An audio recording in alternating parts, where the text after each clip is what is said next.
Buenos días, hermanos. Es tiempo de un nuevo estudio bíblico sobre el libro de Ezequiel y les invito para hoy considerar el resto del capítulo 16, que la semana anterior llegamos analizando solamente hasta el 40, hasta el 42 y vamos a analizar el resto del 16 y también léanse el capítulo 23. También vamos a hacer referencia al capítulo 23. Así que puede pausar el video si es que no lo ha leído y lo lee. Oremos. Señor, gracias te damos porque nos das esta posibilidad de estudiar tu palabra. Señor, te pedimos que podamos atesorarla en este día. En el nombre de Jesús. Amén. Bueno, como decíamos, ¿no es cierto? Estuvimos viendo en la última ocasión el capítulo 16 de Ezequiel, pero no lo analizamos, no lo comentamos completo. Recuerden que estamos siguiendo un comentario de Christopher Wright, ¿ya?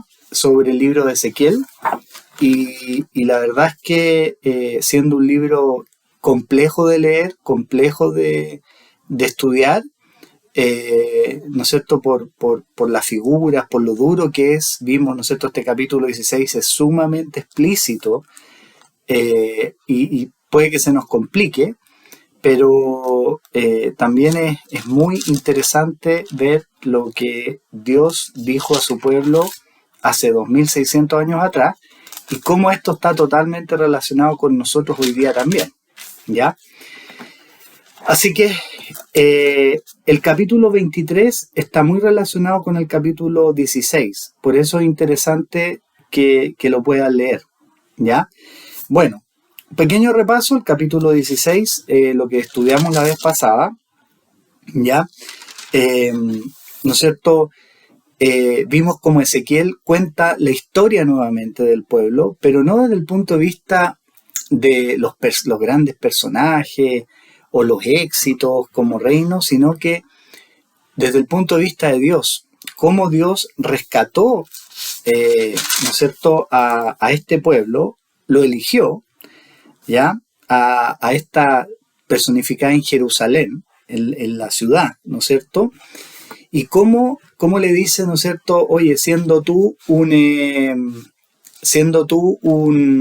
una guagua abandonada que no tenía ni una posibilidad, ¿no es cierto?, de sobrevivir, totalmente vulnerable, Dios mismo se identifica como el Salvador, como el que la rescata, la cuida, la hace crecer, ¿no es cierto?, la alimenta, después la adorna, la hace su esposa cuando crece, ¿ya?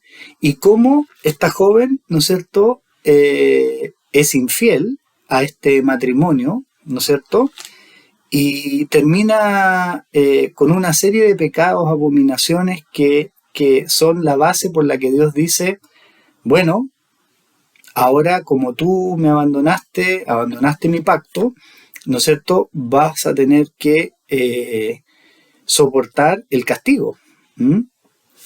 Así que eso es como, ¿no es cierto?, y la descripción de los pecados que vimos la vez pasada en realidad es terrible. A lo que llegaron, ¿no es cierto? Así que en el resto del 16, que no alcanzamos a analizar, ¿no es cierto?, del 43 hasta el 63, son esos 20 versículos, como dije antes, están muy relacionados con el capítulo 23, ¿ya? Entonces, fíjense que ahora va a usar otra alegoría más, o sea, otra metáfora, ¿cierto? Ezequiel. ¿Ya? Lo último que, ¿cómo se llama? Que Dios había dicho es que le iba a abandonar a su lujuria, a su pecado, ¿ya? Y la iba a dejar en manos de sus amantes, ¿no es cierto?, con quienes había sido infiel. Y fíjense que ahora, a partir del 44, ¿cuál es la alegoría? ¿Cuál es la comparación que usa? ¿No es cierto? Fíjense, dice un refrán que dice, cual madre tal hija, ¿ya? ¿Se acuerdan que habíamos visto de quién había dicho que era hija esta guagua abandonada? Dice, tu padre el amorreo, el 3, y tu madre Etea. Eso ya era chocante para los israelitas que estaban escuchando, porque decían, pero ¿cómo si nuestro padre es Abraham? ¿No es cierto? Y le recuerdo en el fondo que es un pueblo más, ¿ya? Un pueblo más que Dios eligió para rescatarlo, ¿ya? Bueno, eres igual que tu madre, dice, ¿ya? Hija eres de tu madre. Eso todos lo entendemos el dicho, ¿cierto? Nosotros decimos, por ejemplo, de tal palo tal astilla. Como tu padre, como tu madre, uno se parece, ¿ya? Tiende a repetir muchas cosas de los padres. Pero en una familia, aparte de padre y madre, ¿qué más hay? Hay 45. Dice que tiene 2 hermanas, ¿ya? Y la empieza a comparar con sus hermanas, ¿ya? Y a ver, ¿y de quién será hermana? Y dice que sus hermanas hicieron lo mismo que ella, que fue rechazar a sus maridos y a sus hijos. Y de nuevo vuelve a esto de que la madre de ustedes fue Etea y vuestro padre amorreo. ¿Quiénes son estas hermanas? 46. Samaria, la mayor, dice, habita al norte de ti, ¿cierto? Samaria era el pueblo. ¿Se acuerdan que en los tiempos de Jesús los judíos que habían llegado, habían vuelto después, ¿no es cierto?, de Babilonia, menospreciaban a los samaritanos? ¿Y tu hermana menor quién es? Y esto sí que es sorprendente. Sodoma, la que habita al sur de ti. Claro, Sodoma y Gomorra, esas ciudades que fueron destruidas por Dios, ¿se acuerdan? La época de Abraham y Lot. Esas ciudades estaban ahí en el valle del Mar Muerto también, ¿ya? Seguramente al sur del Mar Muerto, y por eso dice un poco al sur de Jerusalén, ¿ya? Pero esto sí que es increíble, ¿ya? Si ya Ezequiel las había tratado, ustedes son hijos de Eteo y de Amorreo, ¿ya? Miren qué les dice. Eres igual que tus hermanas, les dice, ¿ya? ¿Y quiénes son tus hermanas?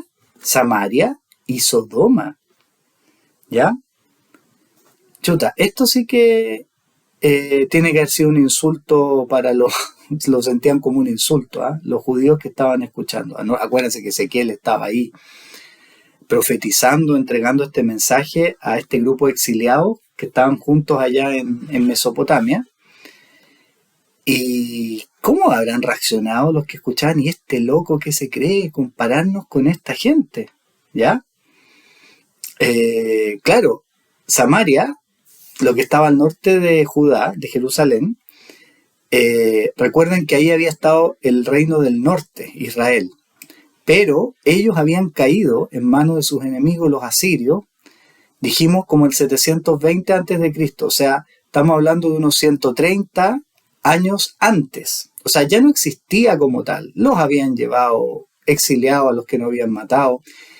Y ahí habían los asirios, que eran el imperio de esa época de la zona, había metido a otros pueblos. Entonces ya estaban mezclados.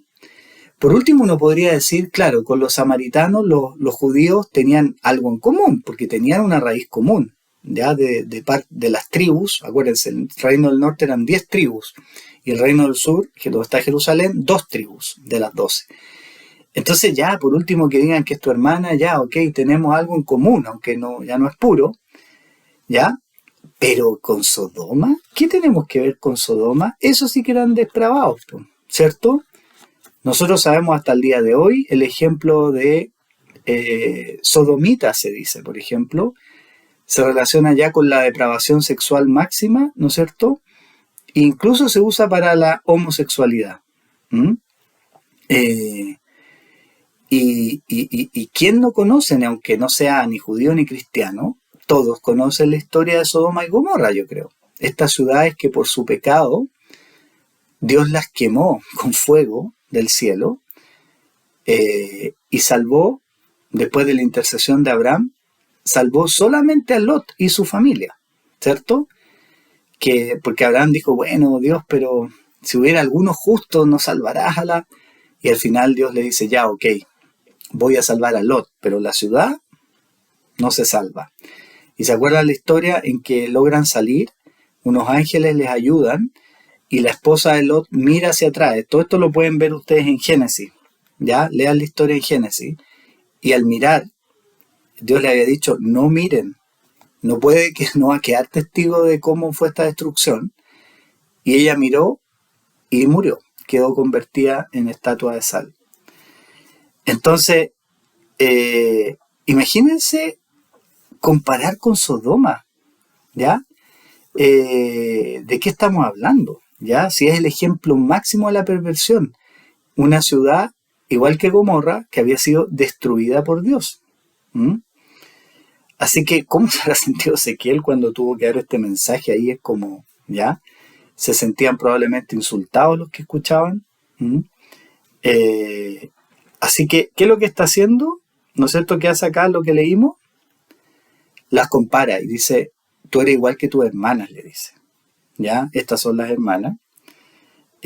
Hiciste, dice el 47, hiciste más que sus abominaciones.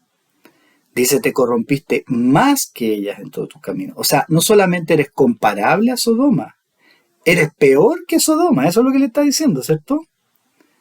Vivo yo, dice Jehová el Señor, que Sodoma tu hermana y sus hijas no han hecho como hiciste tú y tus hijas. ¿Ya? Así que realmente impresionante. Bueno, en el capítulo 23, ustedes pueden leer ahí, compárenlo, porque también ahí habla de las hermanas, ¿ya? En el 16 menciona Samaria, ¿cierto? En el 46, la hermana mayor, pero después no habla mucho más de ella, habla más de Sodoma, pero si ustedes se van al 23, ahí habla de estas dos hermanas, que igual que se portaron de forma infiel, ¿ya? Y les pone nombres, fíjense, 23:4, Aholá y su hermana Aholibá. Aholá significa tabernáculo de ella y Aholibá, mi tabernáculo en ella. ¿Y qué es lo que dicen? Que Aholá era Samaria y Aholibá, ¿cómo se llama? Jerusalén, la hermana. Habla de estas hermanas. Y bueno, todas sus fornicaciones, ¿no es cierto? Entonces, es súper complementario este capítulo, el 23 al 16. Si quieren entrar en más detalle, sobre todo sobre las abominaciones, todos los pecados de Samaria y de Jerusalén.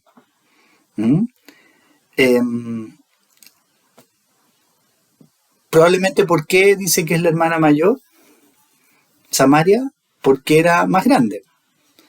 El reino del norte era más grande, había sido más grande en territorio y eran 10 tribus, 10 de las 12. Entonces, era más grande. Fue destruida primero, ¿ya?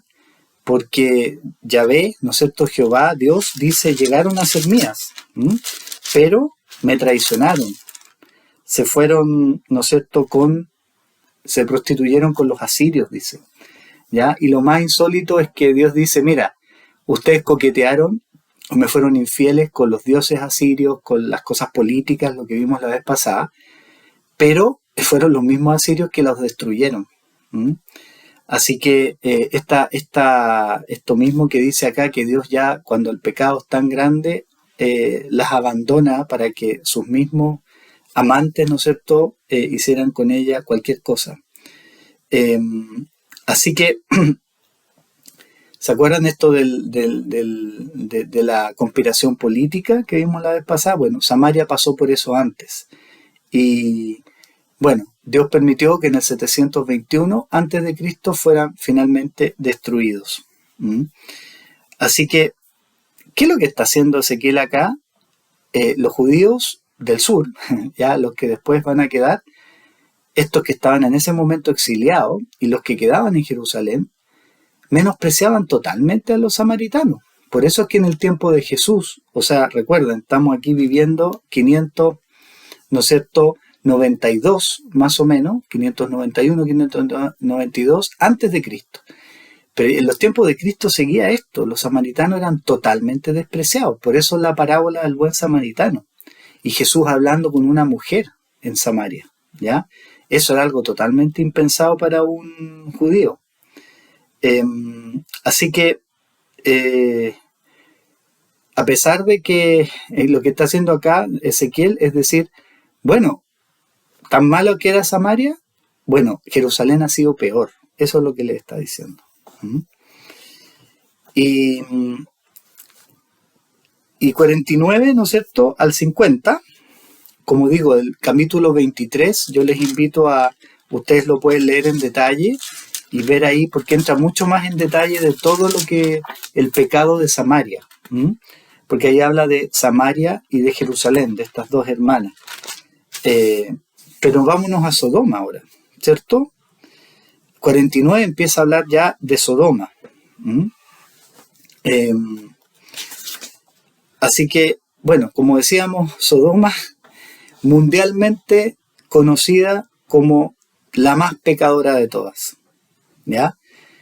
En Génesis 19, ¿no es cierto?, ustedes pueden leer y claro, llegan estos ángeles, seguramente se veían como personas, y llegan para sacar a Lot, ¿no es cierto?, y de la ciudad.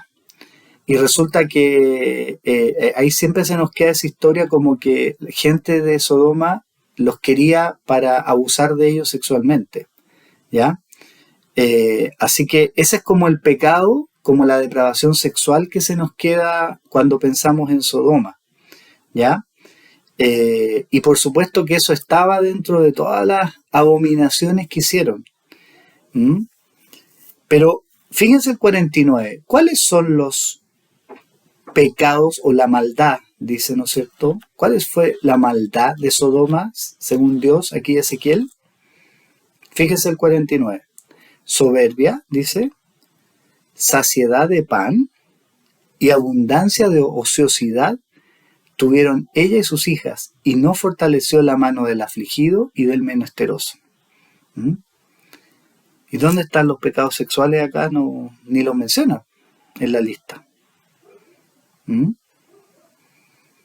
¿Qué categoría, cómo podríamos clasificar estos pecados aquí? Más bien como de carácter social, ¿cierto? ¿Ya? Soberbia, dice, saciedad de pan, abundancia de ociosidad y no fortalecer al menesteroso. ¿Qué idea nos da cómo era esa cultura, cómo fue esa sociedad? Mucho orgullo, soberbia, o sea, se creían ya totalmente autosuficientes. ¿Cómo era la economía? Saciedad de pan, o sea, dice, o sea, les sobraba la comida, tenían de más. No solo eso, ¿a qué se dedicaban? Eran ociosos, dice, tenían mucha ociosidad, ¿ya? Y para más remate dice, habían crueldad porque habían rehusado ayudar, dice, no fortaleció la mano del afligido, habían rehusado ayudar al necesitado. Había opresión entonces. Y entonces volvemos a preguntar, ¿dónde están los pecados sexuales acá? No los menciona. No decimos que no hayan estado. Pero en este resumen, lo que Dios destaca de Sodoma son estos otros pecados. Y entonces, ¿no les parece algo más, más parecido a lo que podemos ver hoy día también? En nuestro mundo, ¿no es cierto?, tenemos este contraste, ¿ya? Y fíjense, si uno ve, por ejemplo, en la historia de la humanidad, probablemente más allá que Sodoma, que acá lo está diciendo, que no conocemos mucho de cómo era Sodoma, más que esto, pero el Imperio Romano, por ejemplo, una de las cosas que lo acabó fue la ociosidad. ¿Mm? La glotonería, no hacen nada. ¿Mm? Pretender que otros eran los que trabajaban para ellos. Y había otras culturas o civilizaciones humanas que también han acabado. La misma Babilonia, que un poco después de esto no duró tanto el imperio babilónico. Recuerden la historia ahí en el libro de Daniel, la pueden leer, cómo fue tomado como en una noche nomás por el siguiente imperio, que eran los persas, que iban a permitir, de hecho, que los israelitas volvieran a Palestina, ¿ya? 70 años después de la caída, ¿no es cierto? Y ¿cómo se llama? Y Daniel nos dice que estaban en una borrachera, estaban en una orgía, ¿ya? Y parece que los persas entraron a la ciudad en estado todos borrachos y se tomaron la ciudad, mataron a ese rey, ¿ya? Que es como un nieto de Nabucodonosor, en una noche, ¿ya? Entonces la decadencia de la humanidad tiene que ver mucho con la ociosidad, el estar ocioso, ¿ya? Parece que cuando nos sobran los recursos, claro, decimos, oye, pero estemos ociosos, pues dediquémonos a los placeres, ¿ya? ¿Cuánto de eso hay hoy día también? ¿Mm? ¿Hay necesidad hoy día? Claro que sí. Y por otro lado, hay mucha riqueza. ¿Mm? Así que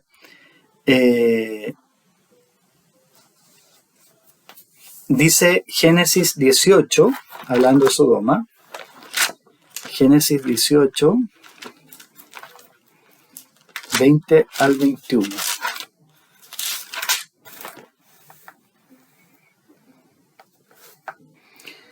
Entonces Jehová, ¿ya? Aquí cuando Abraham intercede por estas ciudades, dijo, por cuanto el clamor contra Sodoma y Gomorra se aumenta más y mal, y el pecado de ellos se ha agravado en extremo, descenderé ahora y veré si han consumado su obra según el clamor que ha venido hasta mí, y si no, lo sabré. ¿Ya? Había un clamor, un sufrimiento que subía, ¿no es cierto? Y interesante que en lo más bajo de la moral había caído estas ciudades. ¿Y saben ustedes qué es el punto más bajo de la Tierra? Geográficamente, ¿ya? El Mar Muerto, que al lado del Mar Muerto estaban estas ciudades, en ese sector, son 400 metros bajo el nivel del mar. Entonces, ¿pero cómo? 400. Aquí uno sabe, pues, ¿no es cierto? El mar es como lo más bajo y eso se mide nivel del mar, 0. Bueno, ahí es un lugar más bajo todavía, ¿ya? Así que interesante esto de que habían caído tan bajo viviendo en el lugar más bajo, ¿ya? Así que, bueno, Dios manda, ¿no es cierto? Y probablemente parte de este clamor era por todo este sufrimiento. Hoy día la pregunta es, ¿no es cierto? ¿Somos muy distintos quizás a Sodoma? ¿Hay soberbia? ¿Ya? Volviendo ahí ¿hay sobra el pan? ¿La comida? ¿Estamos ociosos? O sea, nos dedicamos a cualquier cosa.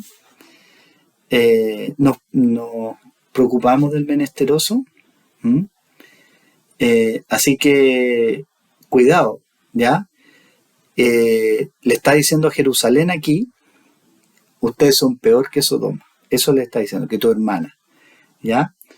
Y nosotros, en la iglesia, por ejemplo, pensamos de repente que es como la Nueva Jerusalén. No, ¿ya? Tengamos cuidado. Así que, fíjense, lo que está argumentando Dios a través de Ezequiel es que esta comparación es justa. Jerusalén, Judá, se había comportado no solamente parecido, sino que peor ¿Mm? Y casi, ¿no es cierto? Dice que casi, ¿no es cierto? Samaria dice no cometió ni la mitad de tus pecados, ¿ya? Porque tú multiplicaste el 51, tus abominaciones, más que ellas, o sea, más que las dos hermanas. Y has justificado a tus hermanas con todas las abominaciones que tú hiciste. ¿Qué está diciendo? Que en el fondo, dado que tú has sido peor que tus hermanas, ¿no es cierto? Al ser peor, es como que ellas fueran un poco más justas. ¿Mm? Es una comparación, ¿no es cierto?, para llevarlo al extremo, ¿ya? Esto, al final, lo que quiere decir es, tú, Jerusalén, no eres mejor que ellas, no eres mejor que los peores que se te puedan imaginar, ¿ya? Y avergüénzate, dice el 52, ¿Mm? Pues tú también, y lleva tu confusión por cuanto has justificado a tus hermanas. ¿Mm? Así que es un estilo, ¿no es cierto?, para realmente llamar la atención. ¿Mm? Jesús también usó ese estilo, ¿eh? Mateo 11, 20 al 24. ¿Mm? Entonces comenzó a reconvenir a las ciudades en las cuales había hecho muchos de sus milagros, dice, porque no se habían arrepentido, diciendo, ay de ti Corazín, ay de ti Betsaida, porque si en Tiro y en Sidón, o sea, ciudades extranjeras, se hubieran hecho los milagros que han sido hechos en vosotras, tiempo ha que se hubiera arrepentido en silicio y en ceniza. Por tanto os digo que en el día del juicio será más tolerable el castigo para Tiro y para Sidón que para vosotras. Y tú, Capernaum, que eres levantada hasta el cielo, hasta el Hades, serás abatida. Porque si en Sodoma se hubieran hecho los milagros que han sido hechos en ti, habría permanecido hasta el día de hoy, o sea, se habrían arrepentido. Por tanto, os digo que el día del juicio será más tolerable el castigo para la tierra de Sodoma que para ti. ¿Ya? Jesús, de alguna manera, ¿no es cierto?, el mismo mensaje que está entregando. Así que, si quieren ver la lista más en detalle de los pecados, ¿ya?, se pueden ir a mirar el capítulo 22, ¿ya?, de Ezequiel. Los pecados de Jerusalén, ahí están listados. ¿Se acuerdan cuando lo vimos, cuando leímos 8 al 11, capítulos 8 al 11? Ahí también hacía todo un recorrido. ¿Se acuerdan? Como un recorrido virtual, podríamos decir hoy día. ¿Qué pecados hay ahí? Idolatría, ¿no es cierto? Asesinato, derramamiento de sangre, desacato a los padres, opresión de los extranjeros, ¿ya? Viudas y huérfanos abandonados, el sábado que no es guardado, perversiones sexuales, sobornos, corrupción, intereses, cobro de intereses, ¿ya? Abandonado de las tradiciones religiosas, matar por dinero, profecía falsa para justificar el status quo, extorsión y robo. Todo eso lo pueden leer en detalle en el capítulo 22, ¿ya? Y uno dice, bueno, todo eso en nuestra sociedad, ¿no hay algo de eso también hoy día?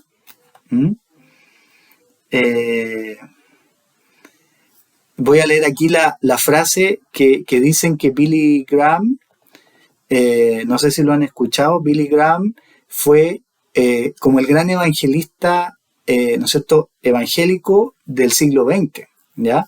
Fue ¿no es cierto?, un evangelista de grandes concentraciones que en Estados Unidos sobre todo, y que fue asesor de varios presidentes de Estados Unidos, cercano también a la reina de Inglaterra, y fue, ¿no es cierto?, hay una asociación evangelística Billy Graham que sigue hasta el día de hoy. Muy famoso, él dijo la siguiente frase, ¿ya?, refiriéndose al mundo occidental, el mundo en el que nosotros vivimos. Dios tiene que juzgar a América o pedir disculpas a Sodoma. ¿ya? Un poco la misma idea, ¿no es cierto? Que todo lo que vemos que hizo Sodoma, y que aquí Jerusalén le dice, ustedes son peores, han sido peores que Sodoma, de alguna manera también se ve en nuestro mundo actual, en el mundo en que estamos viviendo. Así que, para tener cuidado, ¿no es cierto? Bueno, pero fíjense que en el 53, 1653, aquí como que cambia de dirección la cosa. Igual fíjense que si uno lo lee con atención, es como bien sorprendente Ezequiel, porque nos sale con esto de las hermanas de repente, y de repente ahora miren el 53. ¿Qué viene ahora? Dice que haré volver a sus cautivos, ¿ya? Los cautivos de Sodoma, los cautivos de Samaria, y haré volver los cautivos de tus cautiverios entre ellas, ¿ya? Dice, le da una esperanza a Sodoma, a Samaria y también a Jerusalén. O sea, hay como un mensaje que acá que empieza como de esperanza. Todavía es muy tenue. Vamos a ver que más adelante en el libro sí viene un mensaje de esperanza mucho más claro. Esto, lo que iba a pasar, la destrucción del templo de Jerusalén, no es que de verdad que Dios se está arrepintiendo, venía el fin para ellos. Y sucedió. Pocos años después, 587 a.C., que fue destruido.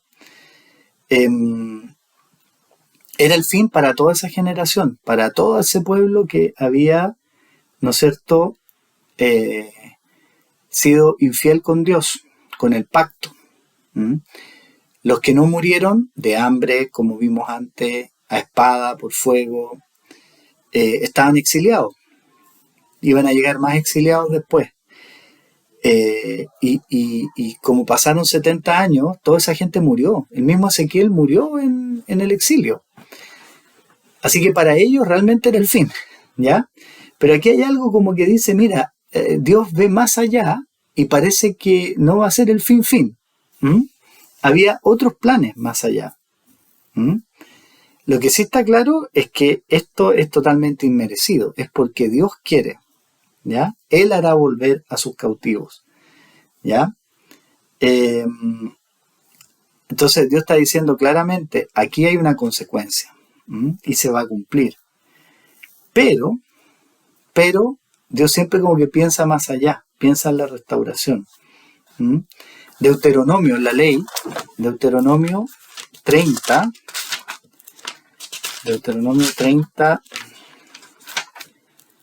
15, por ejemplo, dice,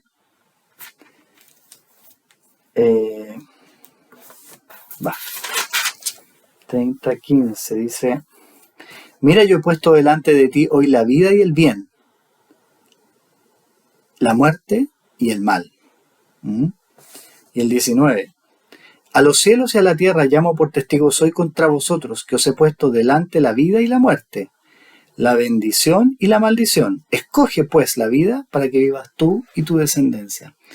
¿Ya? Dios, ¿no es cierto?, desde bien al principio en su pacto les había dado la opción de seguir su pacto o rechazarlo. ¿Y qué es lo que había pasado? Lo habían rechazado.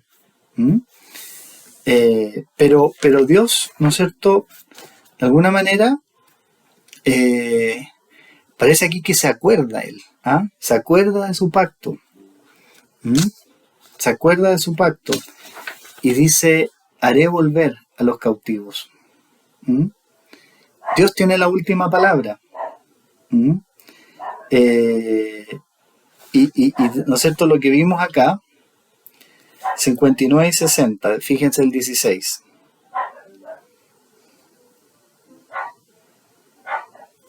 Haré yo contigo como tú hiciste, que menospreciaste el juramento para invalidar el pacto. Dice, ¿voy a actuar yo de la misma manera? No, dice, antes yo me acordaré, tendré memoria de mi pacto que concerté contigo en los días de tu juventud y estableceré contigo un pacto sempiterno, es decir, un pacto para siempre. ¿Mm? ¿Se fijan cómo esto es un adelanto del nuevo pacto? ¿Mm? Una esperanza. ¿Mm? Dios decide y dice, yo me voy a acordar, yo no voy a hacer lo mismo de olvidarme de ustedes, porque ustedes me olvidaron a mí. Entonces, cuando Dios se acuerda, hay esperanza. ¿Mm? En el diluvio, Dios decidió acabar con la raza humana, salvo la familia de Noé, ¿no es cierto? No la extinguió, pero era tanto el pecado, pero deja siempre esa esperanza, esa esperanza. Así que, aunque el pueblo había menospreciado todo lo que Dios le había dado y le había mandado, ¿ya? ¿Venía la destrucción? Sí, venía. Ya era el fin para esa generación. Pero después dice, voy a hacer un nuevo pacto, un pacto sempiterno. ¿Ya? Dios entonces es fiel y se acuerda de su pacto, aunque nosotros no nos acordamos, aunque nosotros nos olvidemos. ¿Mm? Pero otra cosa increíble acá, ¿no es cierto? Fíjense que dice que haré volver a las hijas de Sodoma y de Samaria. ¿Cómo es eso? ¿Ya? 53, después el 55, que volverán al primer estado. ¿A qué se refiere? ¿Mm? No fue literal, no es literal, ¿cierto? Porque la ciudad de Sodoma o Samaria como tal no volvieron a ser lo mismo. En cambio, sí, Jerusalén sí, volvió a fundarse, digamos, como ciudad. Pero ¿se habrá estado refiriendo a eso cuando habla de un pacto sempiterno? ¿Ya? Que yo confirmaré un pacto. Pero fíjense que le toca también a los demás. Dice que Dios también va a salvar a los otros, hasta las hermanas más feas, ¿ya? Que era Sodoma en este caso. También a ellas. ¿Qué significa esto? Nosotros que ya tenemos el mensaje de Jesús, quizás podemos entender y aplicar más fácil quizás que los que entendían. Oye, no hay unos peores que otros. Incluso los que parecen los peores, que serían en este caso Sodoma, incluso, ¿no es cierto?, ellos también tienen la oportunidad de un nuevo pacto, de salvarse. No hay aquí preferencia, ¿se acuerdan? En el Evangelio no hay preferencia. No es que acá hay un pueblo o una raza de la humanidad que va a tener una preferencia distinta, que queda por encima de los demás. Así que esto tiene más bien una dimensión espiritual, ¿no es cierto? Una dimensión espiritual, esta promesa acá. Y tenemos, ¿no es cierto?, no solamente los judíos, que eran muy orgullosos en el tiempo de Jesús, ¿no es cierto?, sino que nosotros, es algo que llega hasta el día nuestro, el día también, ¿no es cierto? De repente nos sentimos quizás que nosotros somos un poco menos malos que los otros, ¿cierto? Eso es común entre cristianos y no cristianos. Pues si yo no soy tan malo, ya yo no he matado a nadie, yo no soy pedófilo, no sé, los peores, los más, ¿no es cierto? Yo no he robado, yo soy mejor, ¿no? Aquí con esto bota todo eso por la borda. Si alguien se quiere creer mejor, está diciendo acá, si ustedes, Jerusalén, se quieren creer mejor que Sodoma, están muy equivocados, y eso también es para nosotros hoy, ¿ya? Y el Evangelio, ¿no es cierto? Y si Dios quiere salvar, y Dios quiere salvar, aquí está poniendo los peores ejemplos, ¿no es cierto? Lo quiere salvar a todos. La salvación es para todos. Nadie la merece en realidad, pero Dios sí se la da a todos. O sea, nosotros no podemos elegir quién más se salva con nosotros. Oye, no, que Juanito, Pedrito no se salven porque esos sí que eran malos. ¿Se acuerdan de Jonás, el profeta Jonás? que no quería ir a predicar a Nínive porque decía, estos son tan malos, que pucha, ya veo que se van a arrepentir y Dios los va a perdonar, ¿ya? Y andaba amurrado. Primero se arrancó, ¿no es cierto? Se lo tragó un pez, después amurrado fue y le dice a Dios, pues mira, y efectivamente Dios perdonó cuando se arrepintieron, ¿ya? Así que Dios, ¿no es cierto?, va a salvar quiere salvar a todos. Es más, si ya uno es súper detallista, dice, oye, entre las tres hermanas, ¿quién es la última en ser nombrada? Si valiera el orden, ¿cierto?, del versículo, del texto, es Jerusalén la última. ¿Ah? Siempre menciona primero a Sodoma y a Samaria, en el 53, después en el 55 de nuevo. Es como que si fuera en orden, oye, primero se salvan ellos, las perdona a ellos, las restaura a ellos y después a ti. Así que, bueno, no hay favoritos en ese sentido. Es por gracia, ¿ya? Jesús también le costó que entendiera su generación. ¿Cuál es el camino? Arrepentimiento, fe en Jesús. Y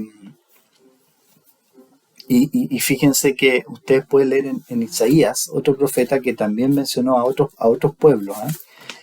Isaías, uno de repente tiene la idea, ¿no es cierto?, que el Antiguo Testamento era solo para Israel. Claro, el pueblo escogido en el Antiguo Pacto para llegar a todo el mundo, a todas las naciones. ¿Se acuerdan lo que le dice a Abraham? En ti serán benditas todas las naciones. Ese era el propósito de Israel, ya que no lo cumplió. Entonces Isaías 19, 23 al 25 dice: en aquel tiempo habrá una calzada de Egipto a Asiria, y asirios entrarán en Egipto y egipcios en Asiria, y los egipcios servirán con los asirios a Jehová. Menciona aquí a egipcios y asirios sirviendo a Jehová. ¿Ya? En aquel tiempo Israel será tercero con Egipto y con Asiria para bendición en medio de la tierra. ¿Se fijan? Pueblos que no eran de Israel. Porque Jehová de los ejércitos los bendecirá diciendo: bendito el pueblo mío, Egipto, y el asirio, obra de mis manos, e Israel mi heredad. Así que el deseo de Dios, ¿no es cierto?, de salvar a toda la humanidad. Así que está eso también. Y nosotros muchas veces quizás también nos comportamos de esa manera como cristianos y decimos: no, yo soy mejor, yo coloco un párele aquí, ¿ya? La verdad es que Dios, ¿no es cierto?, su pueblo trasciende a estas barreras de países. Y